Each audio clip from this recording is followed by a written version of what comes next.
Halika, halika, tinan mo. Cute-cute mo. Favorite to ng daddy mo eh. Ang cute-cute mo talaga, di ba? Ay! Anak, sino sila? Sino po kayo? May mga taga-bangko. Hilahin na daw yung bahay natin eh. Pwede pong makiusap. Bigyan niyo naman kami kahit kaunting palugit lang. Ako, ma'am, kakailang padala na po kami ng notice sa inyo. Pasensya na po. Sige na, kunin mo na kung ano yung pwedeng pakinabangan. Kuya, wag naman yan, kuya. Kuya, bilagay siya ng dati ko yan eh. Kokoy, hayaan mo na. Hayaan mo na sila, Kokoy. Hayaan mo na. Hindi sa akin naman dati yun eh. Pasensya na po. Sir. Yan lang po talaga yung kalakaran natin Pwede naman, dito. sir, kahit hanggang mamaya hapon, Wala sir. ko kami magagawa. Utang ako, sir. Kunin mo na rin yung TV. Pasensya na po, Naman ha. to, sir. Kuya, utang na loob. Wag naman yung kuya. Yan ang nakaligaya ng mami ko eh. Koy.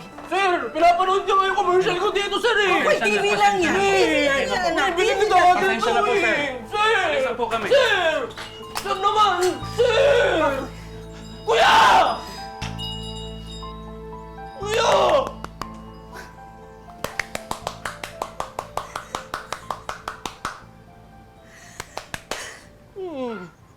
Parang saya-saya mo pa. Kasi ang galing-galing mo talaga umarte, anak. Ang galing-galing, ha? Balang araw, sigurado ako mapapansin ka rin. Ha? Pero wala nang epekto yan sa mga taga-bangko. Hindi ako maarte, miss. Naman eh. Hindi ako maarte. Ano nga yun, oh? Binili ni daddy yun eh. Oo nga, anak. Luha nga. Eh. Masensya ka na. Mami, balang araw, pag ako nagkaroon ng project, sa kilala ko, pila ko kayo ni daddy ng bahay. Mami, yun ma, parang hindi na rin umalis si daddy, babar ko. Hindi rin ang pabata si daddy. Di ba? Ikaw ma, problema na, huwag mo na po may problema. Ay, naku, Kokoy. Yan ang gusto ko sa'yo eh. Ang lakas-lakas ng loob mo. Ay, teka. Hindi ba may audition ka bukas? Practice tayo! Practice tayo! Sayo tayo. Ito, yung script mo. Ano ba? Magbasa tayo. Ano tawag doon? Reading. Reading. Sige, maglinya. Kunyari ako ka-eksena mo, ha? Mapo ka dyan. O sabihin mo yung linya mo.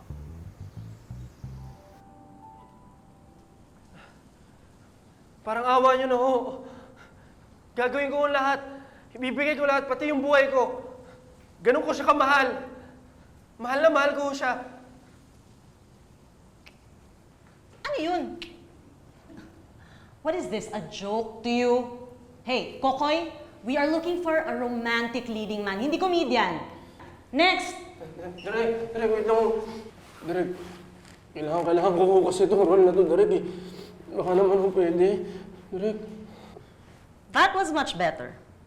Okay, aminin ko, yeah. Like, I saw it in your eyes, I heard it in your voice, your words. I mean, it was real. I felt it. You can do it naman pala. Talaga mo, so, pasado na ba ako, Direk? Pasado na ako! Yes! No. It's still a no, Kokoy. Okay, I'll be frank with you, huh? Like, I saw talent in you kanina, okay?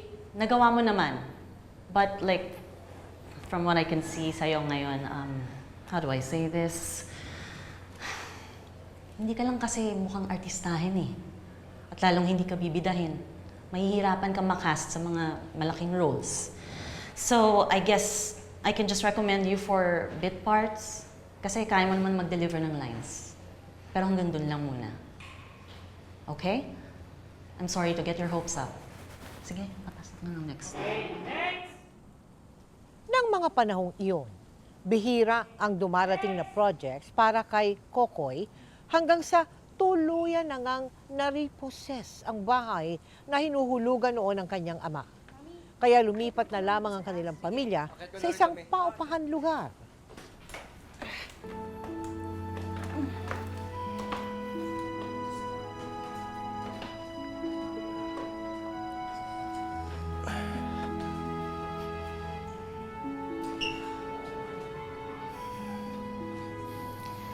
Nakakapagod din maglipat ng bahay, ano?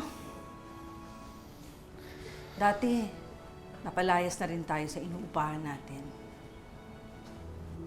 Ilang beses pa kaya tayong mapapaalis sa mga tinitira natin.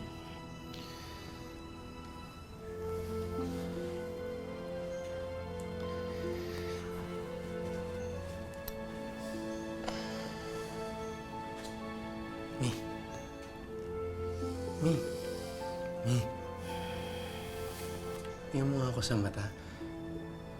Tigan mo lang ako, pero huwag kang magsasalita. Ganyan lang. Ayun, sana makuha ko yung ganyang mata, Mi. Yung parang nangungusap sa pag-arte ko. Ang ganda eh, oh. Galing, oh. Oh, artista, may pinagmanahan pala ako. Talaga, ulo. Drama. Yan gusto ko, May, pag tumatawa ka. Ha? Hindi na malulungkot, Mami. Next week, uwi na si Daddy. Ay, Happy na naman si Mami. hindi matutuloy ang pag-uwi ng daddy mo. Kailangan niya raw mag-extend. Lalo ngayon, kailangan natin ng pera. Eh, may nagsabi siya, uwi na siya next week eh. Graduation ko ah.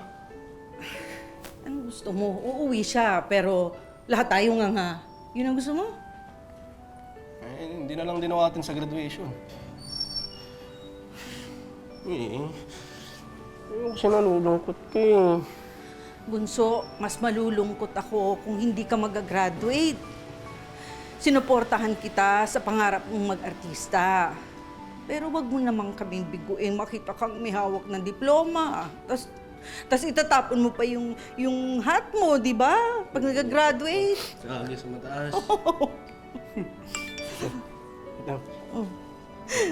Oh.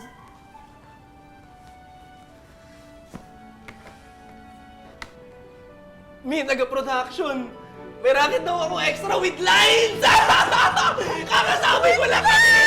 Wow! Mi! Wala. Wala. Na-excite lang ako. Mi!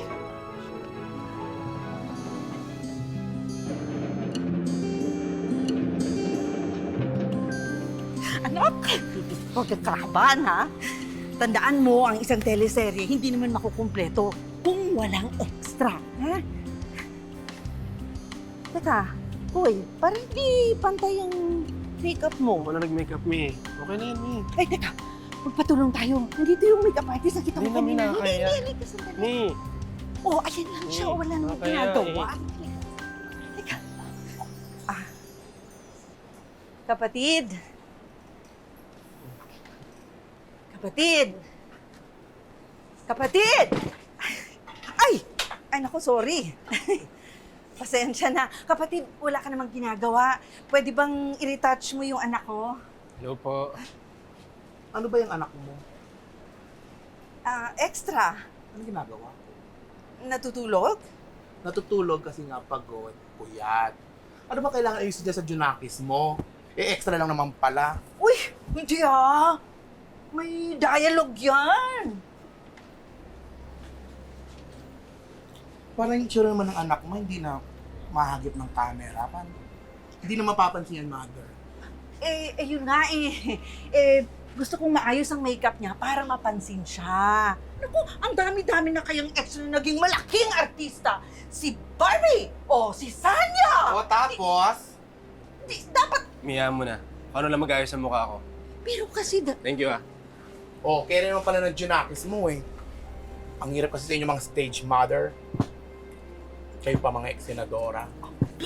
anong pinagsasabihin mo dyan, ha? Bakla! Baka gusto mo akong mag-excel dito, ha? Hoy! Huwag mo akong mataray-tarayan. Ako lang ang taliray dito. At bakit? At bakit? Sige, kalabang ka? Mi! Uy, Hayop ka ba kailangan mong gawin yon? Mi!